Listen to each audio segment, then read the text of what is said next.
Good evening, ma'am. My name is Kishan Pushusu, and for today's I will represent our title, Multilingual Greetings in Different Language.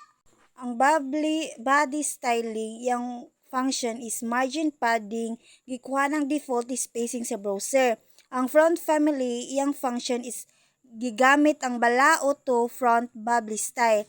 Ang gigamit na mga background is light pink para ma-kuha siya very light pink. Sa header styling, ang font size, yung function is medyo dako nga heading. Tapos ang background clip text, yung function is gihimo nga gradient ang sulod sa text. Ang color transparent, gitanggal ang normal nga color para makita ang gradient sa background. Ang effect, ang function is gradient color nga murag shine ang text. And ang cards container, yung function is display fix para ma-layout side by side ang cards. Ang flex warp to warp, yung function is kung dili na masigo, muli niya sa ubos. Ang justify content center, yung function is i-center ang cards horizontally.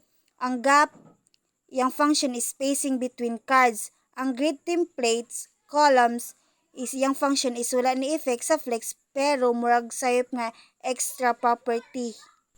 Sa card styling, among gigamit is pastel pink background, iyang function is rounded corners. Ang back shadow, iyang function is para mag-consult ta karon og press F12 or right click in inspect and consult tab. Dinhi nato matry ang JavaScript commands like changing text, image, or audio. Example, i-change nato ang greeting using this command. And ang ma-change diri ay is English. Magantag, hi, my name is Rose. Ma-change siya to hi to console.